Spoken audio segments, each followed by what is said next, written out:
All right, let's go. Hold up. Hey, Kill. Yo, I may have to step for like a minute in the middle, but I'll like close my joint and come right back in. yeah, just dead your camera for a second. All right, no doubt. All right, let's go.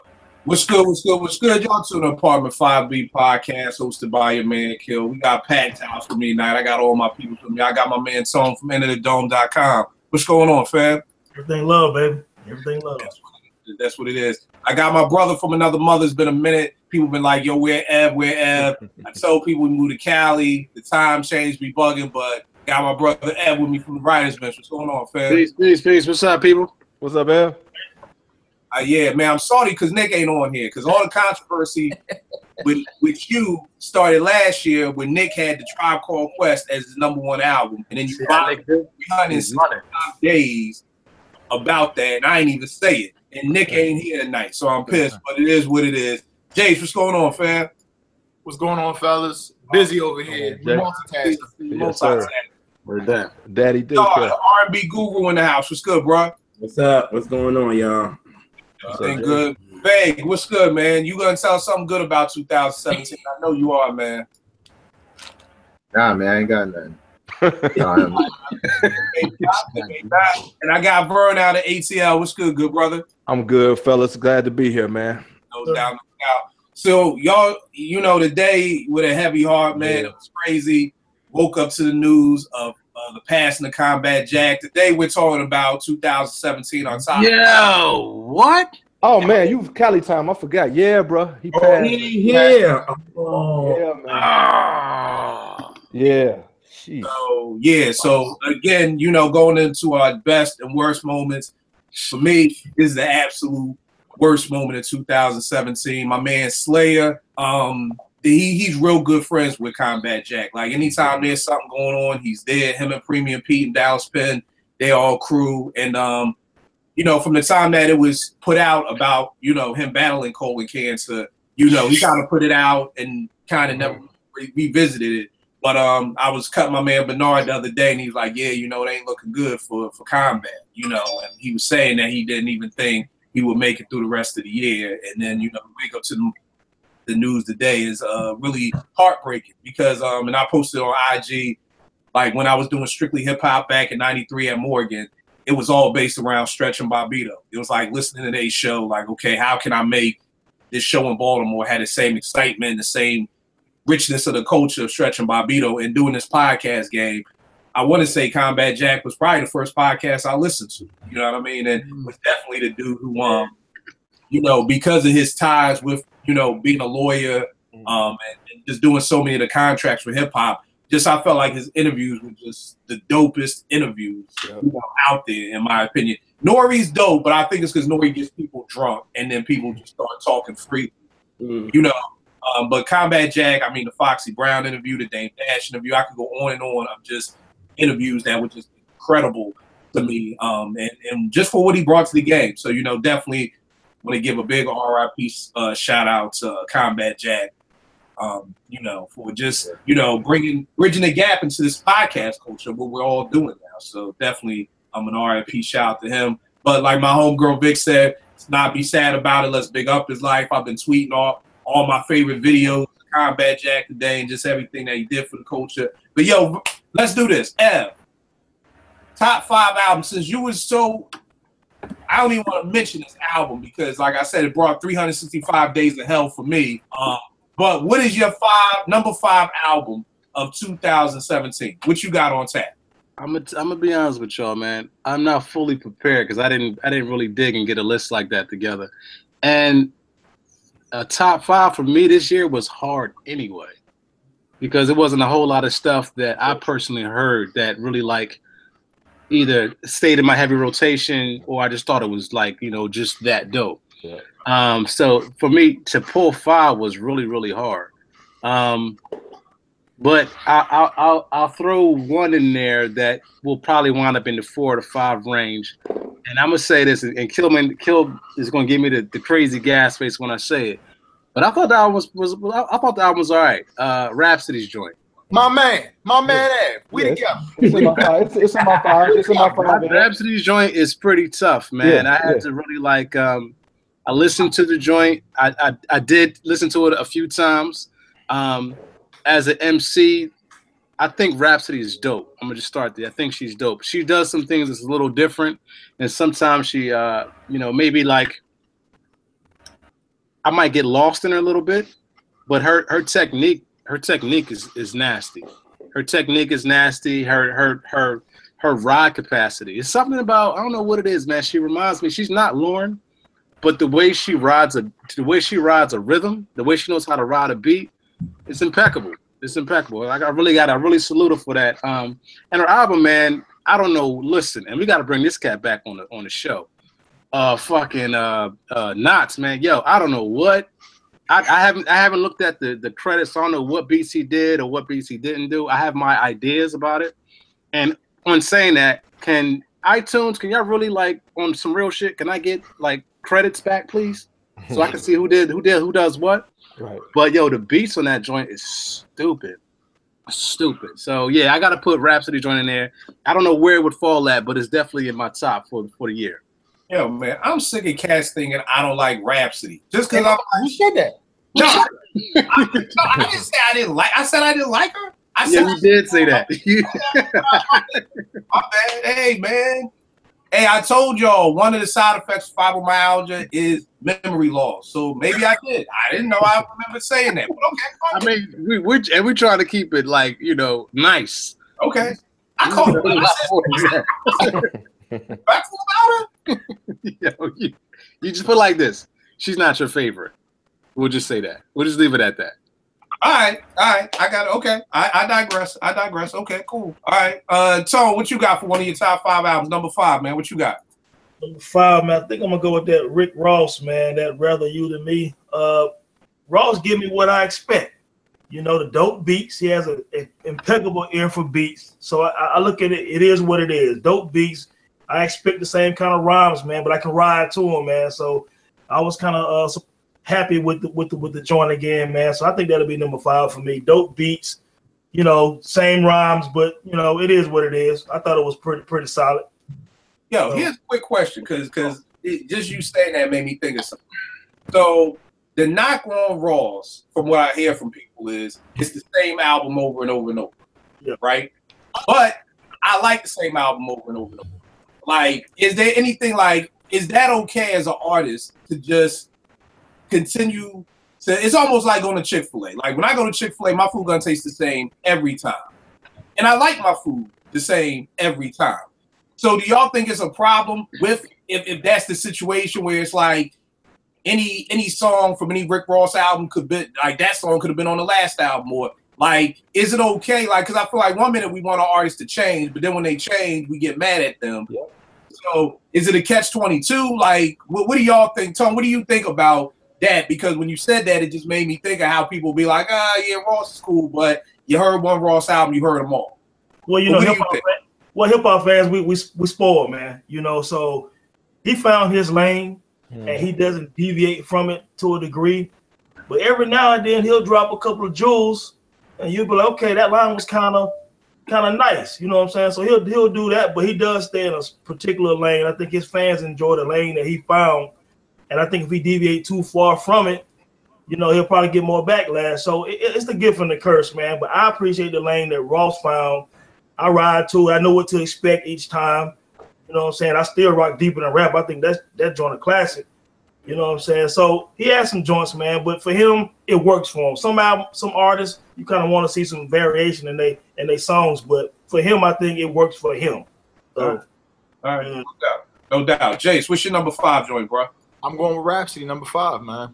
Shout out to Don Flamingo and GQ as well, man. They dope. They got some dope work out as well. But my thing about Rhapsody, on top of what Ev said, was her content, man. I think her content was prevalent today. Something that I would play for my daughter, and it's something as a middle-aged man with children I can listen to and I can appreciate for his content on top of his skills and the beats as well. Jay, it's funny you say that. I was bringing my daughter back home from college yesterday, and that was one of the joints we rocked back to. Because as you stated, my daughter's 20, and I don't need her hearing. I mean, she's going to listen to whatever she wants to when I ain't in her presence. But what Rhapsody talks about, I can listen to that with my daughter. So I feel you on that. Yeah, it's like, for me, it's like a gap album. It could potentially bridge a gap between my daughter and me. You know, her introducing me to something, and look, oh, you like this? Well, here, this is something along the lines that I grew up with that come along this path as well. So yeah. All right, that's what's up. That's what's up. Let me go back and say I like Rhapsody. I don't have a problem with Shorty. You know what I mean? I like the new album. It didn't make my list, so whatever I said in the past, I apologize. You know, we'll put that out. Because every time when I critique somebody, people be like, "Oh, Kill don't like him." You know what I mean? So I just wanted to put that out there. I like the Shorty. Magic and Isaiah moment for the night. You know what I mean? Like, you know, so it is what it is. I apologize. JR, what you got for your number 5 joint, bro? I got who I got? Oh, I got Lettucey. Let Love Rule. I got that. DJ Camper blessed her. Like, he connected her with a little bit of trap in there, but it definitely has that soul that we love Lettucey for. So I thought the album was dope. High is like one of my favorite songs of the year. So that album goes in. And the joint with her and BJ the Chicago Kid, that joint goes in too. So Camper did the whole album? He did like 6 songs, and then it's like 13. So he did like half of it. I ain't gonna hold you. I've never liked Lettucey like that. Like, you know what I mean? I've never heard an album. Like, it's something about Shorty. She never. A lot of people like that though. Like, but she's jazz. That's her. And then she came over to the R&B side since like her last 2 albums. So, Kill, have you heard her sing, like not on like the R&B music, but have you heard like perform live? Yeah. Right. Nah, she's one of them shorties. Like, if I see, like, if Lettucey is performing, I'm like, nah, I'm good. I'm gonna see. Oh man, you gotta see it perform, yo. Hey, oh Lord, please go on YouTube and type Lettucey Be Grateful. She sung at Walter Hawkins' funeral. You know that classic Be Grateful gospel joint. Check her out on that. She destroyed it, bro. She destroyed it. Right. The concert, the show, the live performance, a lot of times will make or break how much I really appreciate an artist. Seeing Lettucey live made me appreciate her that much more. Okay. I mean, y'all know I'm always open here. That's why I keep smarter people around me, because I want to hear something new. But in Camper, I definitely like his production. So what you said, Camper, that's enough to get me to at least, give it a spin. So no doubt, I'll definitely check that out. Vay, what's your number 5 joint, bro? I didn't really put them in like an order or anything. Keep my list for some variety. But for number 5, I would just say I got Thundercat with Drunk. I'm not even gonna act like I was a Thundercat fan before. I wasn't. But I came across his album, especially knowing what he did with Kendrick on To Pimp a Butterfly.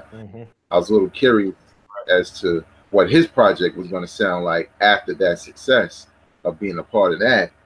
And musically, it's kind of in that same lane when you listen to the music. It's not exactly the same. I found the album like highly entertaining. Got a couple of features on here, like Kendrick Lamar's on here, of course. He got Pharrell's on here, Wiz Khalifa's on here. He even has Michael McDonald on here. But the crazy part was the Loggins joint. Yeah. But the crazy part was I didn't, I just listened to it, and I didn't pay attention to the features. So when I heard Kendrick, I'm like, oh, that's Kendrick.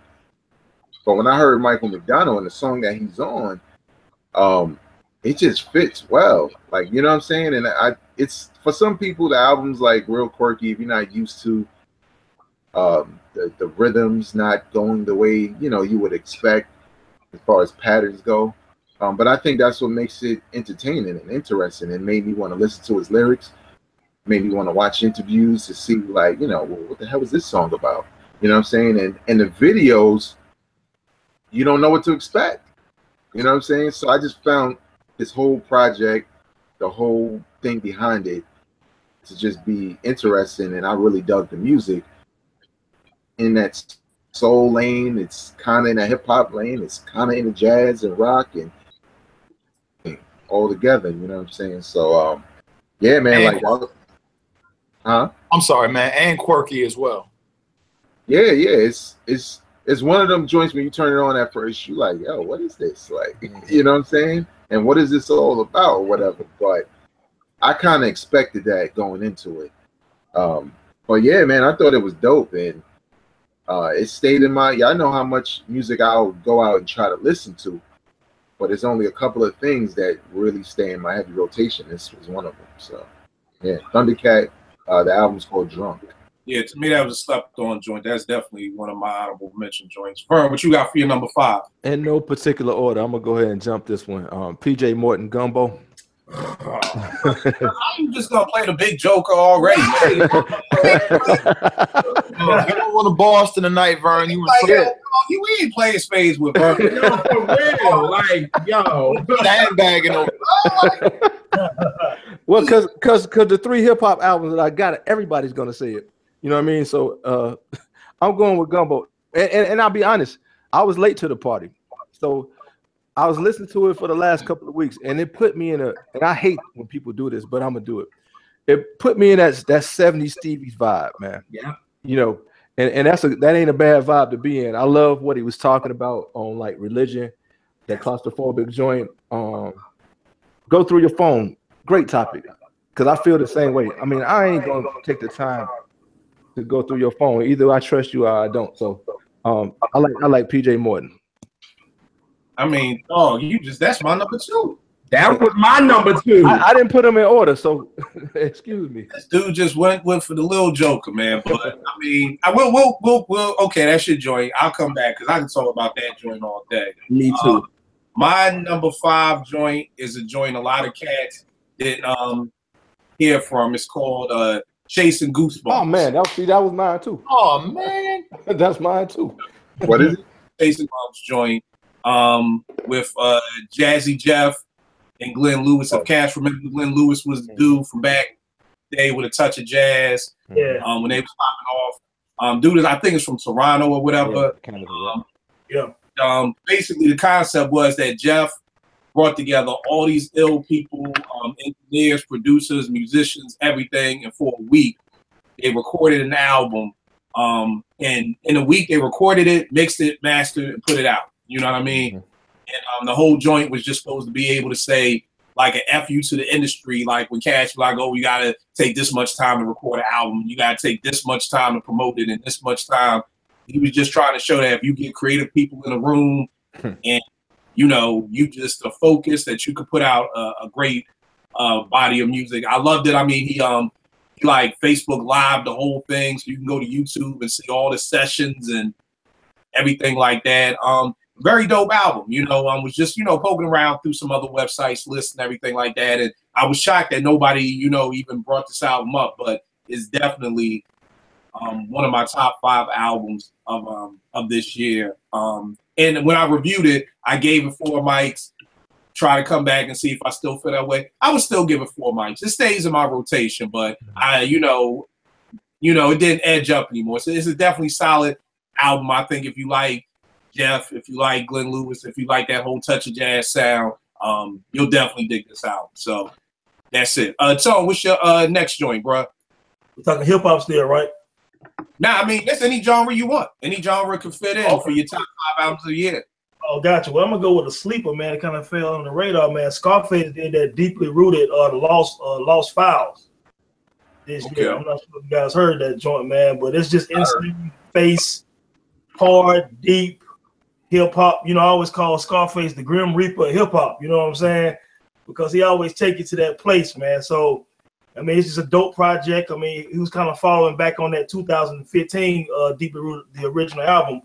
But man, that Lost Files, man, it's dope. So that's one of my favorite joints right now. Now tell me this. I saw that joint. Now, when I just seen the Lost Files, I didn't know, is that like some old stuff or this is a new face album? Man, it sounded fresh, man, to be honest with you. I mean, it could also been stuff he was doing 2015 when he was putting the album together. He might have did 30 songs and picked 12, 13 for the original album, and then these joints he put together, him and his team maybe. But it sounds fresh, man. It doesn't sound dated like we were saying the other week when Saigon dropped that Greatest Story. You could tell even though it was dope, it sounded dated.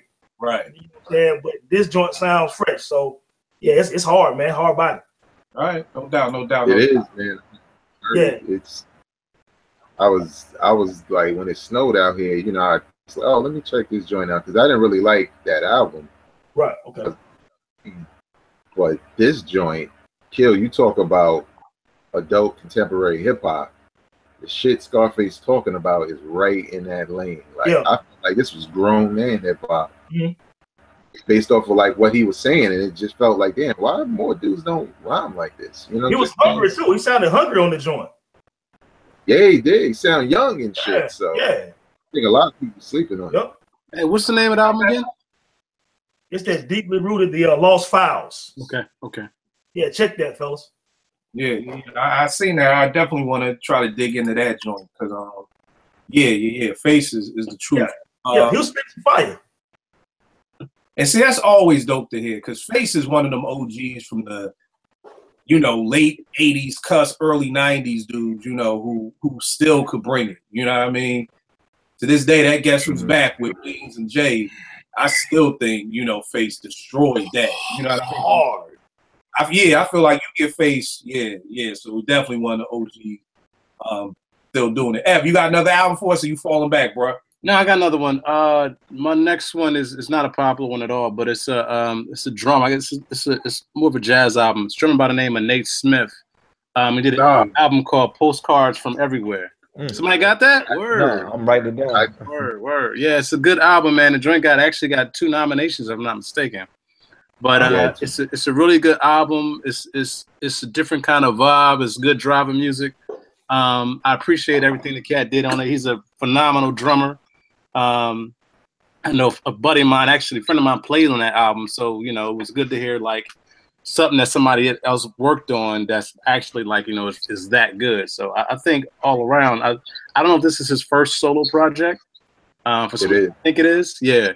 But this is actually a really dope album. Y'all should check it out, man. Again, it's a kind of a jazz vibe, but not like, you know, not like straight ahead jazz. So you know, give it a listen. But it's called Nate Smith, Postcards from Everywhere. No, tell me this, bro. Because you know me, I'm always on my joint about breaking hip hop down into genres. What is straight ahead jazz? What I just threw that out very loosely. Everyone has their for me, it could be it. I'm just using that term very loosely. I could be thinking about it in the wrong way. When I'm thinking straight ahead, to me, when I think jazz, I think like Coltrane, Miles, like, you know, you get in there and you everybody has a moment to tell a story with their instrument. Yeah. So his album is not necessarily that. It's a different turn on it. So I could be using the term wrong, but what I meant by it was, it's not like, you know, you're not going to put it on and then you got to, you know, then you're having like a Thelonious Monk type of, you know, solo going on. You know what I'm saying? It's not like that. All right, no doubt. Good look. Jay, what's your number 4 joint, bro? Oh man, don't be mad, JR. This is introducing Stokely Williams. I think that that was from beginning to end. That was an R&B album, a superbly accomplished R&B album from beginning to end. Absolutely. I can listen to it and not skip a track and be completely satisfied. Agreed. Big up to Stokely on this joint. I am anxiously waiting for another project to come out whenever it comes out, man. Bangers on it. Not because I'm really into his music, but my favorite joint. Oh man, the joint with Robert Glasper, I really like. Yes, you're talking about Art in Motion. Yeah, yes. Art in Motion. I really love that track. I really love that track. All right, no doubt. JR, what you got for number 4? Shit, y'all motherfuckers taking my shit. Who am I go with? You know what? I'm gonna go with Vivian Green. Yeah, I'm gonna go with her. Her joint was dope. Her and Kwame did, you know, their chemistry is great. Yeah. Like he did the Vivid album for her, and then he did this one. I thought it was dope. She's spitting on a song called Sunglasses, which I thought is dope. But the chemistry is great, JL, because they. Yeah, I know. Okay. Yeah, I know. Promise and Vivian? Yeah. Oh, I didn't know that. Oh, wait, what y'all say? My ears ain't the street no more. I ain't in the R&B streets like that. I ain't no, you know, my bad. But yeah, the album is dope. She got a song called "See the Light" that's definitely very, songs that we need to hear right now. So that was dope. And I just thought it was a dope album. So that was my number 4. I gotta check some Vivian Green. Like her and Lettucey fall in that same category. Like they're like dope MCs, but for some reason they don't really speak to me. You know what I mean? Like I don't know what it is. Like if it's not, she doesn't have a dope enough voice. I don't know what it is about. Just because, when I heard Jasmine Sullivan, from the second I heard that I Need You or I Got It, whatever that bad song was that Missy did, I just pulled to Jasmine. Like, Jasmine made me want to listen to her. Something about Lettucey and Vivian. And Vivian, she from the crib. She from Philly. But it's just something about her that just, there's never, I heard the joint where, like, what's she doing over the old Frankie Beverly joint? Yeah. Like, it's just nothing is whack. But it's just nothing that's just so incredible that's just like saying, listen to me. And that's why she's been taking a different route, because she's been always about her ballads. So now she's trying to be like fun and get on some beats and do that. So I think it's dope. I think she's dope. All right. I got to check that joint out. I got to check that out. Veg, what you got for number 4? I mean, I didn't put them in no order. So what's your next joint? My next joint is Sci-Hi the Prince, No Dope. Yeah. Which is, relatively new. But at the same time, an album that was well itself. Like my first experience with his music was the Black History mixtape series that he did. And I was just shocked that I never heard of this dude before, because, that mixtape was just excellent. And everything he put out was crazy. And, once he started with good music, I was like, yeah, I can't wait for him to come out. And then a whole bunch of shit happened. To finally get an album from this dude and for it to be like everything I anticipated and then some, was just perfect. This is a dude who he can be conscious. He got bars. You know what I'm saying? He's good at selecting beats for sure. He got concepts. His concepts can go from, anything, from some street stuff to some religious stuff to some stuff to, whatever. He has a lot of personality. He puts that into his rhymes in such a perfect way. He's the perfect ghostwriter, which makes me wonder. That's true. You know what I'm saying? Which makes me wonder, because dudes like that just got unlimited ideas and can do it with ease, they wind up being ghostwriters for a lot of people. But nevertheless, his album had a couple of features like Pusha T, Schoolboy Q, 2 Chainz. Every time he's featured on somebody's shit, he be killing it. He does. No matter who it is, I'd be like, damn, maybe I should get a 2 Chainz album because this nigga be going in. No, stay with the features. Yeah,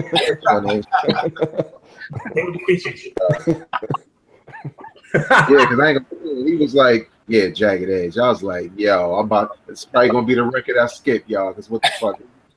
Where you find them niggas? But nah, even that record was cool. You know what I'm saying? 15 tracks, man. Dope album. It's kind of new, but it easily shot up my list of favorites of 2017, man. Sci-Hi the Prince. All right, no doubt. Vern, what's your number 4, good brother? All right, since like I said, my 3 hip hop, I've already taken 2. I'm gonna go with another soul type.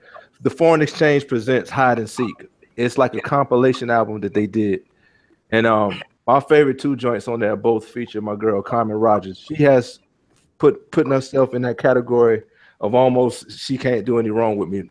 It's a joint called Shelter. Her and Fonte Destroy It, and then she's got this like house type vibe called The Beauty of Life. My goodness, she's bad. Also on that album is I want to say Bosco is on it. It's a gang of folks. Like I said, what Foreign Exchange did is just kind of compiled a bunch of the stuff that they like and listen to and put it on the album. Also, Musina is on there. That's one of another person that I stand for. So the Foreign Exchange features Hide and Seek is on my list. All right, no doubt, no doubt. Number 4 on my list, I'm gonna go with JR's baby moms, or is that JR's wife? I can't remember. Faith is who? Your baby moms? Nah, it's not Faith. All right. Well, you talking about? Oh no, you made her my baby mom. Right. We go with JR's wife, Mary J. Blige, Strength of a Woman. I felt like this was Mary's dopest album in 18 years. I'm sure JR disagree, but it was, to me, I enjoy this album. It has the staying power. Last 3 albums I got weren't as tight as much as I listened to them, because I listened to that Strength of a Woman probably at least. I played around the house all the time because I struggle to find music to play in the house with Naomi around to be able to play it loud. But the Strength of a Woman album, I'm definitely always banging when in the house. This is Mary J. Blige album, Kill? Yeah. Why you say that? Why you say that? Is this because of your Twitter followers? Is this, are you trying to get your Twitter thing back up? Get your likes up. No, this is Like that. No, this is not about the time that me and JR did the show that Mary couldn't sing and everybody, was trying to kill us out here, man. You would have thought I tried to kill Barack or something. Maybe coming at us about Mary. Y'all know she really can't sing, but I love this album, man. I love the album. Jasmine Sullivan, pen game when it comes to breakup songs like Jasmine. That's just like how I feel about Jay-Z with Coke Rap. That's Jasmine with breakup stuff. I don't know who broke her heart, but man, they ripped it to shreds, bro. That's shreds. Because if you want to do a breakup album, call Jasmine Sullivan. I don't care what your budget is. Mortgage the house. You're gonna get some good songs from Jasmine with some breakup. Camper did some stuff. The production was dope on there. It may only be one song that maybe I skip over, and even that could be listened to. But I definitely think "Strength of a Woman" is very. It's what we always say. The sad part is we always joke we don't want Mary happy. She makes the best song when she's sad. It's sad that she had to get divorced and, had a dude banging her assistant, and all that stuff. But hey, I'm about to say something to sound bad. If that's what it takes for us to get a good Mary album, I don't want that to happen. I'd rather. Oh shit! No. I ain't letting you have that, Kill. No. Nah, man. No. Wish no ill on anyone, man. First of all, see, I knew it. See, this is what I was talking about. This is what I was talking about when I said Sci-Hi. Niggas don't listen. I said I don't want a Mary album if that's what it is to get it. This is why y'all wives get the fuck with. This is why they hate me.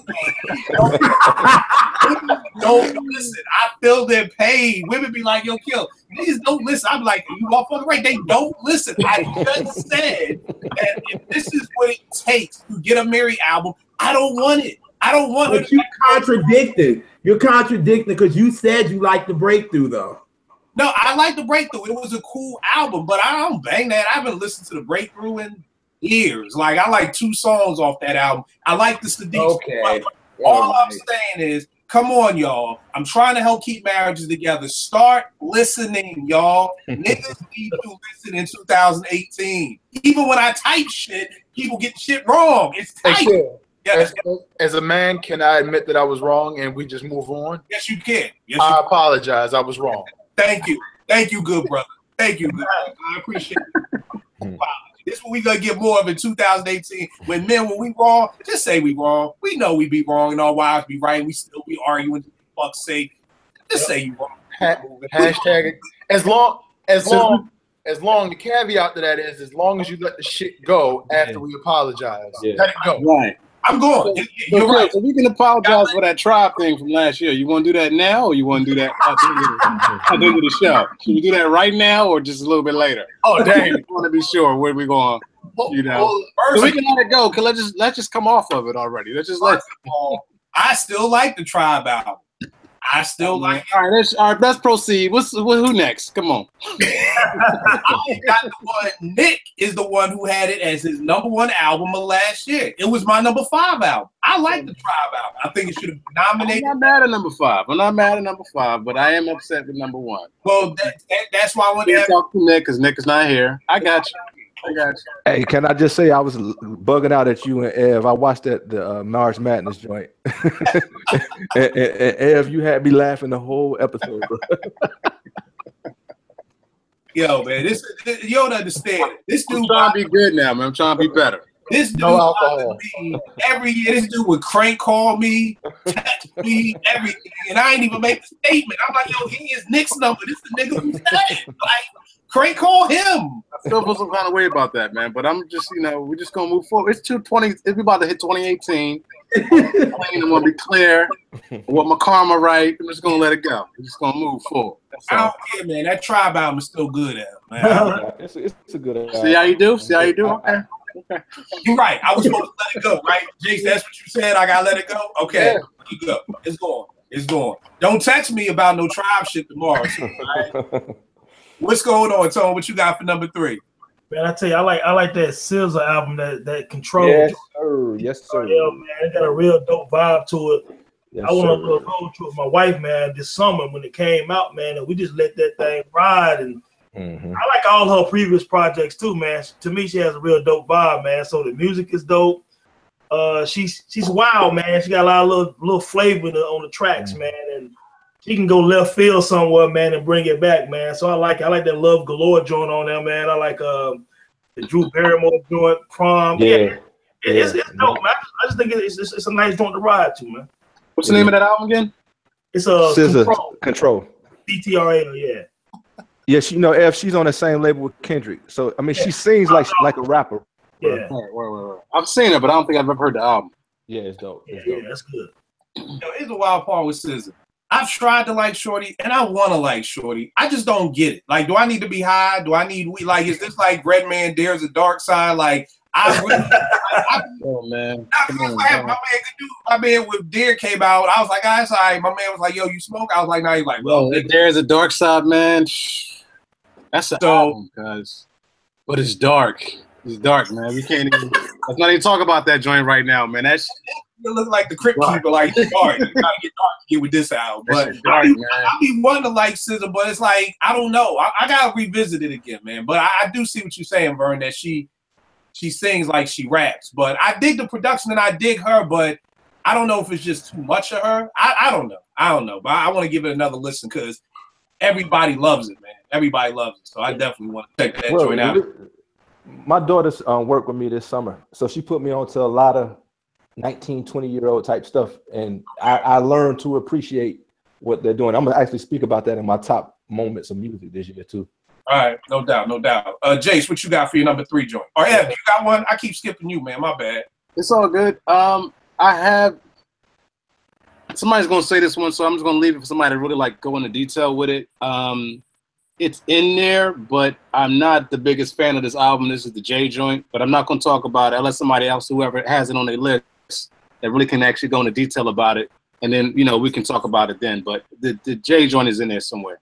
All right, no doubt. Jace, what you got for your number 3? I just real quick, man, I gotta give a shout out to JL, man. He's sitting there with the I want to keep a poker face, but I'm mad. Everybody's lining his shit up and shooting that shit down. Every joint, yo, I see your face. You trying to keep a poker face, and it's not happening today. So I just want you to know I appreciate you.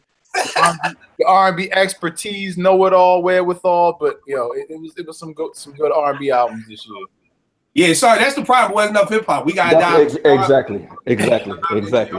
For half our picks. Yep. This one for me was actually an album that it was a slow burn for me because if you follow the show earlier this year, I was not really a big fan of it initially. It's that Kendrick album, Damn. Yeah, I'm not a fan of it, John. No, for me, I kind of dig it now. Production, the content. It was a slow burn, but yeah, it was in heavy rotation for me. All right, no doubt. JR, what you got for number 3? They're all been said. I knew it. I mean, they're all been said. But my number 3 was the Stokely joint. That was my number 3 joint because Organic goes in, Level, Art of Noise, Art of Motion. Wow. And You and I, Victoria, that joint goes in. You can listen to it from beginning to end. So tell me this, JR, because I'm listening to Stokely. Is there a lot of difference between a Stokely album and a Mint Condition album? No, because it's like a Mint Condition fan will really enjoy this album for real. They would. With the Organic joint that me and you talked about. Mint Condition can do a song like that. So I'm like, a mid-condition fan can enjoy it, and then a regular R&B fan can enjoy it. So he mixed the two, and he stayed in his lane. So Yeah, it's very. Yeah, what you gonna say, Jason? No. Yeah, because to me, I was just wondering because it's almost like when Google would do Jasmine Taz away from Gangstar, it was totally separate from a Gangstar experience. So just looking at it from that standpoint, like it does because I love the Stokely album. So I'm just trying to ask you, like from a R&B perspective, is it the same as a Mint Condition album? Like, did we need a Stokely solo album, or would that be any different than a Mint Condition album? You could tell because with Mint Condition, it's all about the instrumentation and all that, and everybody playing on it. This one is focusing on Stokely's voice and focusing on him. So that's what makes it kind of different. That's why I like the title. How he said he's introducing Stokely. So I was like, I think that was dope. So, but like I said, a Mint Condition fan can like it, a regular R&B head can like it, and he kind of mixed the two. So that's why I think it's dope. All right, no doubt. Betty, what you got for your next joint? I got Nate Smith, Kinfolk, Postcards from Everywhere, like Ev said. He came through the station. I work at WBGO, jazz station in the tri-state area. He came through for an interview, and I knew it was his first album, but I never really heard of him like that, or maybe I have, but not as far as having a solo project. So obviously, when you're listening to somebody talk and you meet him, you kind of like, well, let me check it out and see what it sounds like. And it's really dope, man. It's jazz for a younger generation. I think Ev hit the nail on the head when he said it's not straight ahead, because I would know about the different terms in jazz working at the radio station, and exactly what Ev said is more of a. It was more of an improv thing, even though they wrote music and stuff like that. But it was more a lot of times when people think of jazz, they really typically think of the older stuff, where it just sounds like everybody's just playing all over the place, but it's still actually some sequence to what they're doing. But his is more where it's jazz, but it's not. I can't even say contemporary, because contemporary sometimes people think a Kenny G, more like smooth jazz, which is not. It's that influence that was on like the Pimp a Butterfly, that Robert Glasper, that kind of jazz where they kind of taking their influences from hip hop, their influences from jazz and everything, and they kind of meshing it together to give you this real soulful experience that's doesn't compromise any of the genres they're touching on perfectly. And big fan of drummers, and to hear this brother's album, and I was just like, yo, this is dope, man. Like, this is the type of stuff that no shade, but we should be playing more often. We do play it. So it's a new generation of with like you said, the genres. Do you feel like it's time with the whole Robert Glasper? Because I feel like he kind of came out. I don't, Veg, you the jazz dude. That he came out and kind of introduced this new, because like even with the Thundercat album, it's like we keep taking it back to Pimp a Butterfly. You know what I mean? Or even with this album. So do you feel like there's a new genre of jazz that's starting to come up with a lot of these jazz artists? Like you got Kenneth Whalen III, who was doing backup for Maxwell, and Chris Daddy Dave. You have so many of these younger jazz cats that are hip hop heads now. So do you feel like there's a new genre of jazz pushing forward?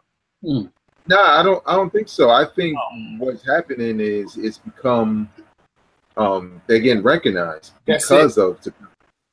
You think of somebody like Roy Hargrove, he's been doing that. Right. You know what I'm saying? He's been blending sound in, and it just wasn't when neo soul was popular. But jazz musicians have always been a part of hip hop. A lot of the hip hop that we like, you know what I'm saying? But now they're getting recognized because Robert Glasper and everybody are working with, you know, these high profile hip hop artists, and people are like, yo, you know, dope. So, you know, it's hot. It's just that it needs to catch on a little bit more on a mainstream level for a lot of people to recognize these releases that are coming out. Like Ed said, you know, Nate Smith is nominated for 2 Grammys. Yeah, which is dope. First album, first solo album. So tell me this then: what is their genre? So with it already being out, what is Robert Glasper? How do you classify it at your jazz station? What is Robert Glasper? Well, see, Robert goes back and forth though. Yep. Okay, but the experiment is different from the trio. No. I disagree with y'all wholeheartedly on this, and this is my reason why. Robert Glasper is a trained jazz musician, right? Mm-hmm. Hip hop has spans in jazz. I think that he is a jazz musician. Jazz touches all genres. These dudes have been around for 20 years. Yeah. Right, but what I'm saying, I feel you.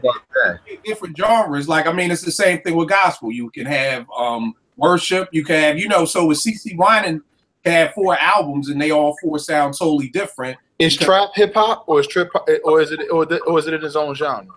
It's all categorized under the umbrella of what? Yeah, I guess genre is the wrong term. Yeah. Well, see, what I'm saying by genre is this: that if and we've done this. If you ask somebody, my mom is a jazz musician. She wasn't a big fan of Kenny G, whatever you call that, smooth. Yeah. You know, so a lot of jazz purists weren't in the same way a lot of hip hop purists aren't fans of the whole trap movement right now or the whole mumble rap. So if you want to throw it all into the same category, I was just saying, I dig you that Robert Glasper has the trio. So when you listen to one Robert Glasper album, it may not sound like the other. But when I'm looking at what's his album that he did? Like the Experiment, Black Radio 1 and 2. Black Radio 1 and 2. What is that? Because when Vague said the Thundercat joint, we go back to Pimple Butterfly. So there's a certain sound. So I was just asking, what is that sound? Not saying that Robert Glasper isn't classically not anything I could speak to that based off of, like, with WBGO, they're primarily a straight ahead jazz station. Yep. And in recent years, they've incorporated songs and artists that stretch that title a little bit. You know, they don't go all the way contemporary, but, you know, they stretch because you got to think about it. People like Herbie Hancock, a lot of them people back in the days, you know, their sound wasn't always straight ahead jazz. Stanley Clarke. So, right.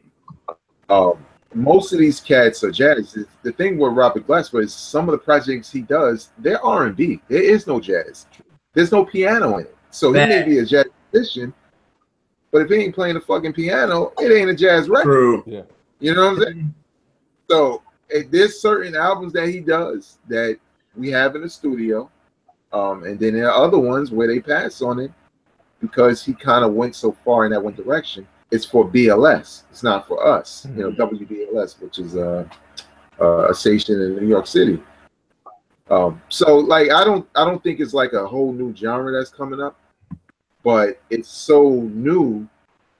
The jazz heads like it, R&B fans like it, soul fans like it. So you know what I'm saying? It's kind of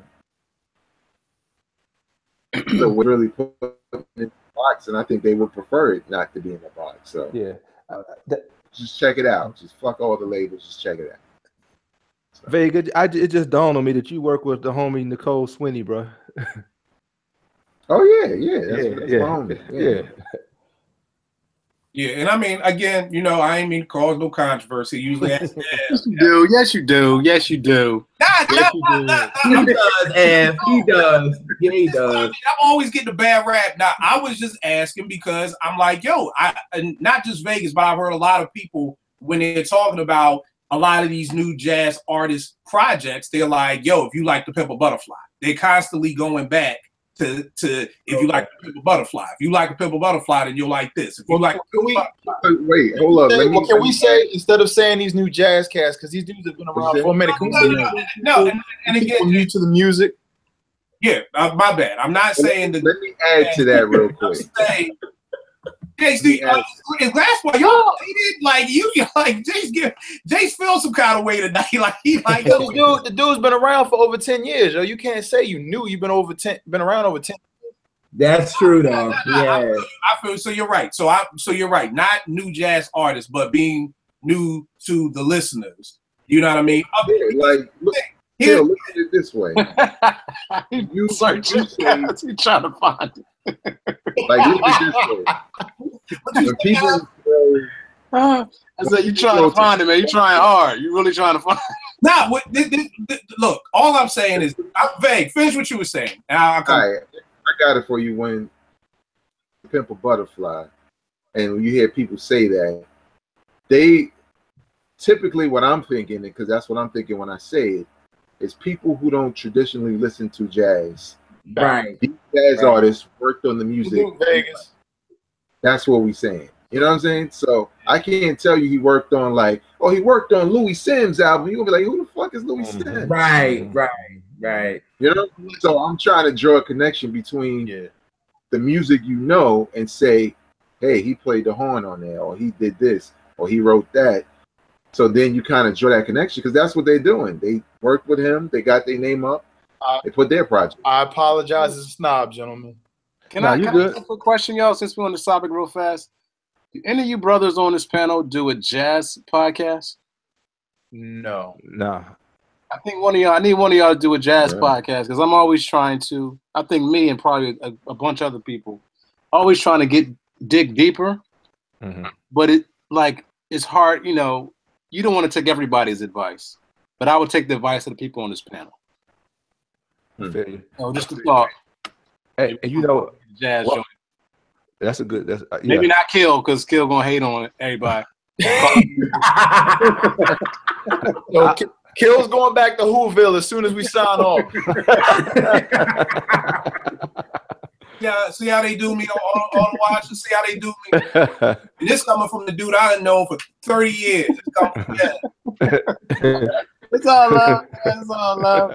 What you gonna say, Vern? I was saying, I always knew about Kendrick, Matt, Good Kid, Mad City, all that stuff. But I think, I know the reason why I love To Pimp a Butterfly above all others is because you had Glasper, you had Thundercat, you had Terrace Martin, you had Layla Hathaway, Alex Isley. You had all of that. I love real musical type joints. I mean, I realized that about myself. Native tongue and all that kind of stuff. So that's the reason why I loved it. And I think it's smart. I listened to a podcast that Robert Glasper was doing, and he was doing his straight ahead stuff, and then he went on tour with Maxwell, and some people was like, man, you don't need to go on tour with Maxwell because you're gonna lose your jazz. He's like, y'all stupid. I'm gonna go on tour with Maxwell, so Maxwell audience be ready for me when I drop a black radio and things of that nature. So it's not a crossover thing. I'm not gonna lose who I am, and I love that about Robert Glasper. That's totally off subject, but he knows who he is, but he gonna whatever lane he in, he gonna ride the hell out of it. Mm-hmm. And honestly, as an artist, we shouldn't. I think artists should be able to do that very freely. Like, you should be able to make whatever you want. Mm-hmm. The last album I did wasn't all hip hop, and Mm-hmm. Cass was like, well, "What the fuck is that?" But I was like, "Yo, why I got to do a whole hip hop album if I might just go over here and write a composition? Why can't I put the composition up there? Right? Like, why does it have to be one thing?" It makes me think about and if you haven't seen this, this is one of my favorite things of the year, but it's not an album. It's a documentary, Chasing Train.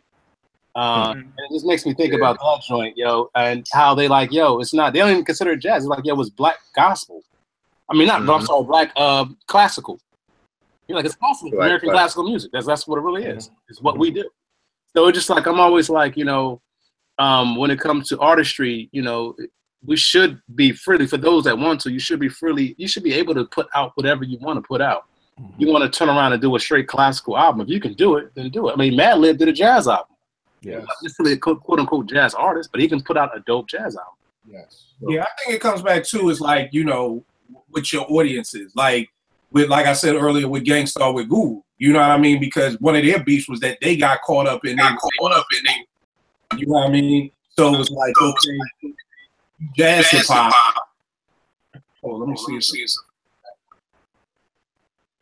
So it's almost like they were jazz hip hop, and Guru and Premier were heavy on, I don't want that title. You know what I mean? We don't want that.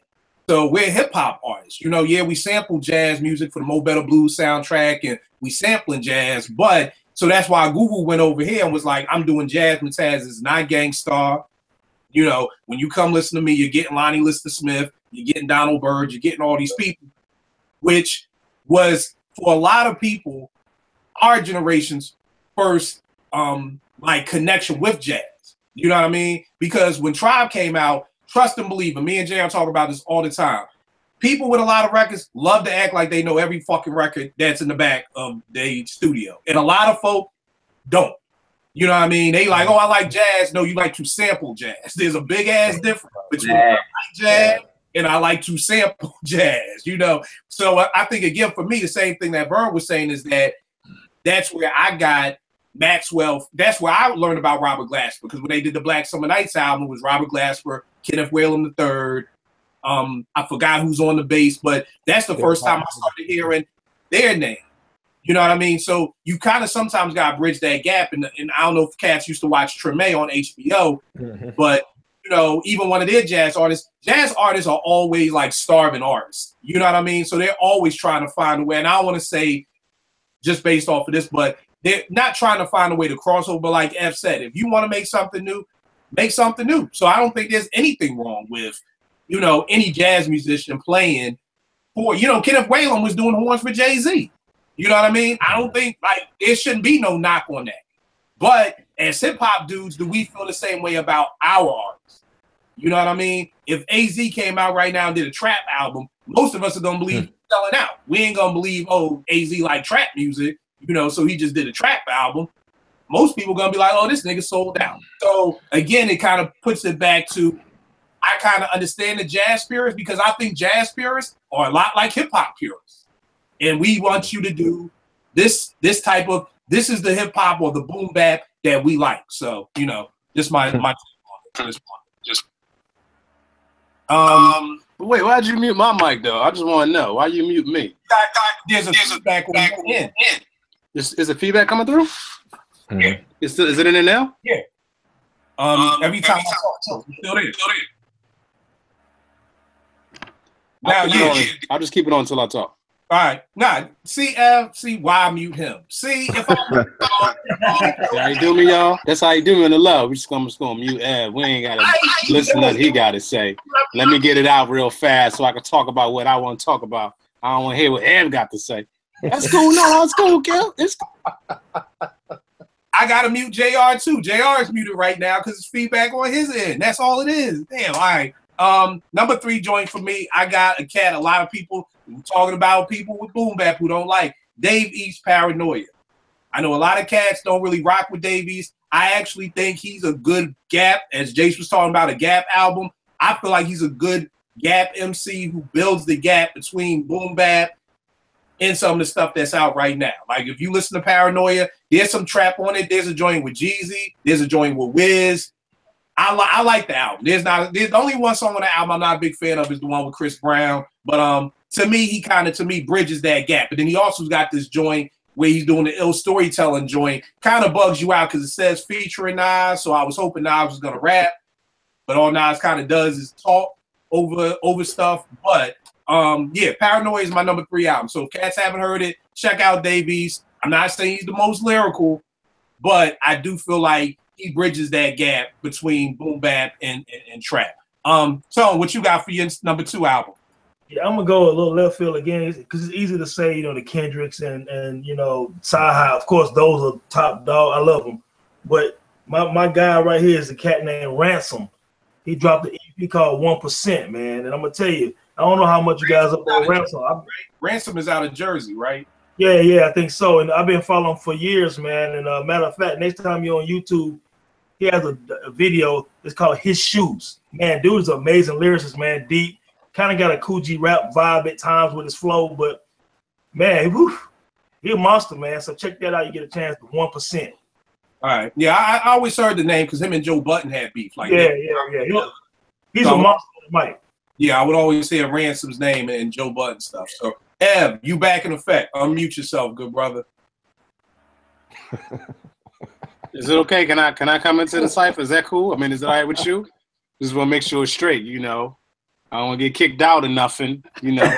actually, I don't even have anything else, man. I think everything I had, I put out there. I'll just say real fast, the Jay-Z joint. I know, you know, I put Jay-Z in my top 5, not because of so much the album itself.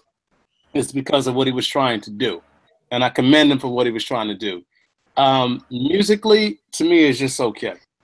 But as far as the subject matter that he's trying to push, I thought it was dope. I thought it was dope. You know, really trying to get Black people as a whole to switch their thinking a little bit as far as like how we see the world and economy and stuff like that. So I'll throw that one in there. As far as the album musically goes, to me, it was just okay, but I like the actual what the position he was trying to play with it. All right, no doubt. Jace, what you got for your next one? I can't remember if this came out this year or if it was the tail end of 2016, man. But it is actually a jazz album, Yusef Kamal, Black Focus. They're on, I forget what label they're on, but they're based out of London. It's a trio. Dope album. From beginning to end, the album name, Black Focus. I heard that joint. It's dope album to me. Man. Giles Peterson, I think they're on his label. I forget the name of the label, but check it out. Man. All right, no doubt. Some good ride out music. JR, what you got next, bro? Number 2 would be Gumbo. The album is the truth. Everything about the album is dope. My favorite joint is Religion. It's like, everything. And to actually tell him, like here when we did the podcast with him, to tell him how dope the album was just, I did a podcast with him, man? Yeah. Like just to let him know like how dope the album was and to tell him, and he saw it in me and Kill really rock with it. So it was dope. Oh. So I need to check for that. Yeah, I'll send you a link for it. Definitely. Okay, please. Very dope podcast. Hey, brothers, I mean to interrupt. I got to fade, man. I'm on a West Coast time, and I'm actually like in the middle of 2 things at the moment, but I got to fade out. Thank you for having me. Next time I'm on, I'm not going to be as nice. So, Kill is back on when I get back. Like that. Let it be known he's leaving. I ain't kicking him off. I just got a text message, y'all. I'm just gonna say it like that. I got a text message on the low. Like, just excuse yourself off the joint before I just shut it down on you. So I'm just gonna Nah, man, much love, y'all. Enjoy your holidays. I know we're not rocking again before the New Year, so enjoy your New Year's. Y'all brothers be safe, and I'll see you on the other side. Likewise, brother. Peace. All right, babe. What's your number 2 joint? I got Odyssey with Iceberg. Or the Iceberg. Yeah. I discovered this dude when I started doing strictly hip hop again and be more just searching for music and cats who weren't necessarily being played on the radio. And I remember seeing Odyssey before. I know he does production. But I didn't know he rhymed. And he put out an album before that, I kind of like, but a lot of people were big on it. I think last year was in a lot of top 10s and stuff like that. But this album, The Iceberg, if you want, like you said before, a dope contemporary rap, like if you want hip hop that maybe, like we all like boom bap, we all like the crime rhymes, we all like the lyrical skill cats and the flashy dudes. If you want something that just feels good as hip hop, it feels like everything else on my list, to be honest, combined. When you talk about Thundercat with some of his instruments that's being played there, some of the Nate Smith stuff. You talk about hip hop, it's just dope. It's hard to explain, because typically when we're talking about the best albums of the year, they kind of like, who killed it, who had everybody going crazy.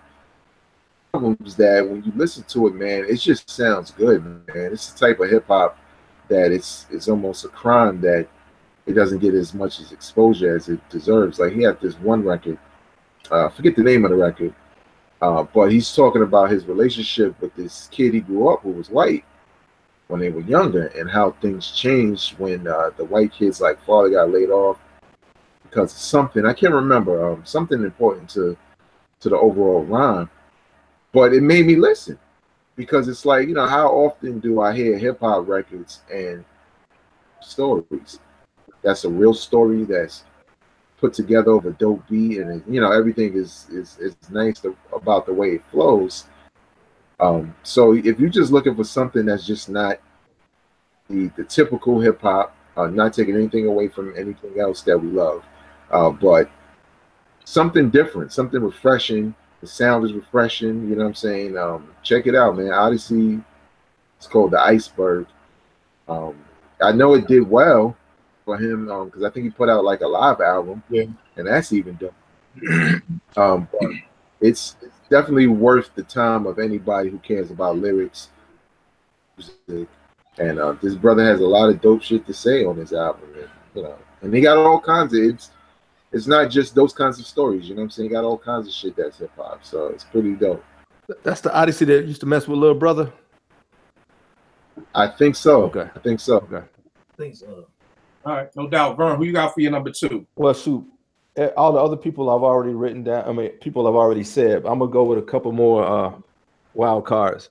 A group called Moonchild out of Cali. Yeah, They're very dope. Very dope. If you want some vibe out music, you know, clean the house, ride out music, it's real earthy, real mellow. You know, because you know, I love hip hop, but sometimes, bro, my brain just need to chill. You know, I need some mellow mood stuff. So Moonchild is my go-to for that, man. Check them out. You said Moonchild? Moonchild, yeah. The album is called Voyager, but they got a whole bunch of other joints that I heard of from before. But their latest album came out this year. It's called Voyager. Hey, Vern, aren't they on Rhapsody's album? Yes, they are. Yes, they are. Yep. Yeah. No doubt. I find myself doing that a lot too now. You know how like if you go on YouTube, they say you might like these as well. If I like an album, I'm gonna see who else is on that album and check for that stuff. So yeah, you're right. They are on Rhapsody. They on an album that came out about 2 years ago too by Brandon Williams called 12. That is a dope album. If y'all check it out, a cat out of Detroit plays drums. But yeah, Moonchild. All right, no doubt. My number 2, PJ Morton's Gumbo. It's funny because y'all already know to crack my rotation takes a lot. Because the album, I wanna live with an album. Me and Nick been going back and forth on Twitter and texting, and he be like, "Yo, man, if I live like you, I'd never keep up." And I'm like, "My nigga, it ain't no chase, to be honest. Like, there's no. I gotta listen to these 8 albums. The first one to finish gets $100. Like, you don't like. To me, there's no chase. Like, you know, I like just stuffing, and I'm like a squirrel in the winter or a bear in the winter. I just stash hip hop music on the side. So when I need something new, I'm not like fiending for something. But with Gumbo, like something was in my rotation that was not budgeted. And JR kept tweeting about Gumbo, and I was like, let me check this out. Let me tell you how incredible this album is. I've been writing record reviews since I was in the 11th grade. My man Frank used to have a little hip hop publication back in Philly, Hip Hop Digest. This Gumbo album is the first album I ever sat down, listened to it once, and literally wrote the review from that one listen. Like, it was that incredible, man. It was just like, yo, it only took one listen for me to give this a 4.5 mic rate, you know. And I'm coming back now at the end of the year and giving it the 5 mic. I probably was scared to give it 5 mics because I only listened to it once, and I didn't want it to be like shock value of just. But yo, this album is just, I can't even express how dope it is. Like JR said, I'll put the link in the video of the time that came through and chopped it up with us. We probably chopped it up for a good hour and a half, 2 hours, man. It's crazy because JR was raised on his father, PJ Morton Sr. Yeah, Paul Morton, yeah. You know, Paul Morton Sr. So just an incredible album. I listened to it literally. I always find time to listen to it. You know, they just dropped a music video for Religion Today with Lecrae. Yeah. And to me, it's just like we've always been saying, you got my joint all right, which is just like, look, you know we're going through some hard times. You know, I forgot how he says it's like, we've been here before, you can check the score. Like, we're gonna be all right, you know, and then it just goes into everything gonna be all right with the Hamiltones and Takes you to church and back, and you know, trust me, by the time you finish listening to Gumbo, you're gonna go to somebody's church on Sunday and put some money in the basket. I sure did. Yeah. You gonna put some money in the basket somewhere. So definitely a dope album. And one thing the Grammys got right, he's nominated for 2 of them. So I'm really, that's something I never watch the Grammys. I never be on no hoping and praying for nobody to win the Grammys. I'm praying for this brother. He's an independent artist. It's on his label. You know, he's doing it all himself. So definitely rooting for PJ Morton to bring home the chip with this joint Gumbo. So if you haven't heard it, please go out and listen to it. Tone, what's ended up as your #1 album of the year, man? Oh man, I don't really have a #1 album of the year, man. But I know we talked about the Sci-Hi already, man. But I think I'm gonna say that's probably the best hip hop album this year for me because, again, I'm a lyrics person, man. I'm a writer, so I like lyrics, man. The dude is a lyrical monster. He's very creative with his lyricism, man. The production was dope. Like Vague said, man, he pretty much has the full package as an MC with that personality, man. So I'm gonna go with that one. But I do have one little dark horse too, man. I really enjoyed that Wu-Tang, man. That Saga Continues, man. It doesn't have a standout track to me, but it was just a pretty dope little album. By, you know, Mathematics did the production on it. RZA was executive on it, man. But it was a solid little effort, man. I thought it was a pretty good album. You know what I'm saying? So no doubt. Chase, what's your #1, bro? Man, I have to tell y'all, Saha the Prince really impressed me at the end of the year, but he's not my #1. My #1 is actually PJ Morton. Okay. Dope album from beginning to end. I echo your sentiments, Kill. It was definitely inspirational, man, eye-opening, and introspective, man. It made me do a bit of self-reflection, man. All right. Shout out to PJ, man. Much success to you in the future. I'm mad I missed that podcast, actually. Also, they had this on Revolt. They had like a behind the scenes with PJ Morton, just kind of talking about growing up in the church. And, you know, at first he was signed to Young Money. You know, his parents being pastors, of course, wasn't feeling that. There was a joint where I guess Lil Wayne had spit a verse. And, you know, Wayne was talking about beating it up, and Pops wasn't happy with that verse at all, you know. But definitely, man, definitely an artist that Cash should be checking for. And again, we were very big on, you know, jazz artists not being new. PJ is not new. No, like he's had a couple of joints out before this. Definitely Gumbo had me digging in the crates to go back and get some of the stuff, some of the mixtapes he had out on Young Money and everything like that. So definitely not a new artist. JR, what's your #1 album for the year, good brother? Y'all already know what it is. It's Mary, of course. Yo, I loved it. I mean, she gave the people what they wanted. I mean, it was dope. Thick of it, like you said, Jasmine Sullivan's pen game is ridiculous. Yo, she don't get that much respect for her pen game, but it's crazy. What else? I like the whole album, to be honest with you. I love it. It's a top 5 Mary for me, and it was my #1 album of the year. You know what I love on that joint, man? That duet with the dude, Smile. Oh, you liked it? At first, it had to grow on me. I would be like, but now I'm on it. Yeah. And it's funny because a lot of people didn't like that joint. I was shocked. But like from the first listen, like I love that joint. But yeah, the whole album. Prince Charles, he's dope. Like, he's dope. Yeah. All right, Vay, what's your #1, brother? Well, I don't think I can really put my #1, but it's probably close to being my favorite of the year. It's Kendrick Lamar's Damn.